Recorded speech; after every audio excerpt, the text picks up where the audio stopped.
RTI कारकुनान के खिलाफ बिहार हुकूमत की बड़ी कार्रवाई। मालूमात मांगने वाले 206 आरटीआई कारकुनान के खिलाफ मुकदमा दर्ज। आरटीआई कारकुनान पर रंगदारी मांगने धमकी देने का बड़ा इल्जाम। आखिर क्या है पूरा मामला, देखिए पटना से हमारी ये रिपोर्ट। बिहार में हक इत्तलात एक्ट आरटीआई के तहत मालूमात मांगने वाले लोगों को झूठे मुकदमात में फंसाने के मामले सामने आने लगे हैं। बदउनवान अफसरों की वजह से 206 आरटीआई कारकुनान मुकदमेबाजी में उलझ गए हैं।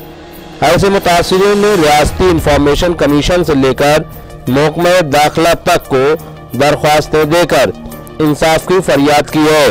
बेशतर मुकदमे रंगदारी मांगने, धमकी देने, छेड़छाड़ और SC/ST को हिरासा करने और अगवा करने की कोशिश के तहत दर्ज किए गए हैं। महकमा दाखिला से ये इत्तला आरटीआई के तहत मौसूल हुई है। हुकूमत का ये भी मानना है कि मुफाद आम्मा की स्कीमों में बेज़ाब्तगियों को दबाने और छुपाने वाले अफसरान और मुलाजमीन हक इत्तलात एक्ट के तहत मालूमात मांगने वालों के खिलाफ जारहाना रुख अपनाते हैं। ऐसे लोग आरटीआई कारकुनों के खिलाफ जालसाज मुकदमात बनाने से भी पीछे नहीं हटते। दिलचस्प बात यह है कि अगर ये खातून अफसर है तो वो छेड़छाड़ का मुकदमा दर्ज करती है। अगर कोई दर्ज फेरी जात का अफसर है तो फिर SC/ST एक्ट के तहत मुकदमा दर्ज कराए जाते हैं। दूसरी तरफ अगर आप जराइम पेशा अफराद के खिलाफ मुकदमा दर्ज कराने जाते हैं तो मुकदमा दर्ज नहीं किया जाएगा। ताहम आरटीआई कारकुनों के खिलाफ फौरी तौर पर पुलिस स्टेशन में मुकदमा दर्ज कर लिए जाते हैं। दरअसल अफसरों की बंदिशों की वजह से बिहार में right to public information act एक मजाक बन गया है। अफसरान आरटीआई के तहत मालूमात तलब करने वालों को धमकी भी देते हैं।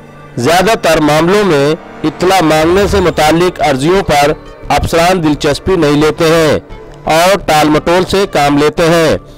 इससे भी बात नहीं बनती है तो दरख्वास्त दहिंदगान से दफ्तर में सादा कागज पर दस्तखत करने को कहा जाता है। अगर कोई शख्स ज्यादा दबाव बनाकर इत्तला हासिल करता है तो उसके खिलाफ फर्जी मुकदमे दर्ज करा देते हैं ताकि खौफ से कोई मालूमात मांगने ही ना आए।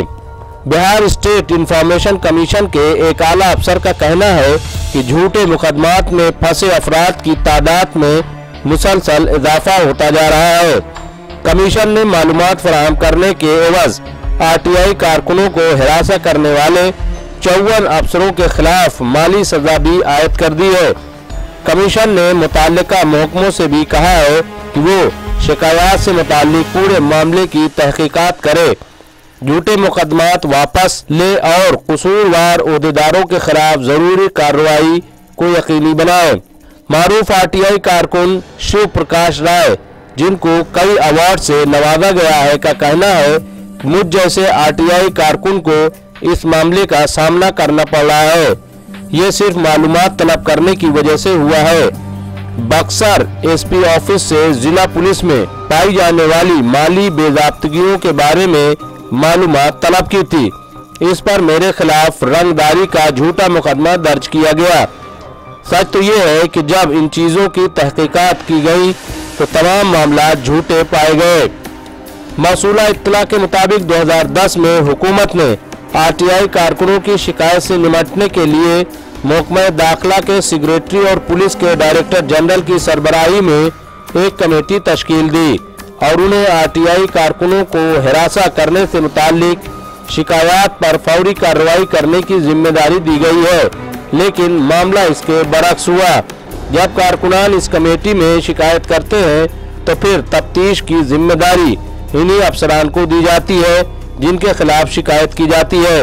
बहरहाल तो ये है पटना से रिपोर्ट, जिसमें साफ जाहिर हो रहा है कि आरटीआई का निज़ाम दरहम बरहम होकर रह गया है।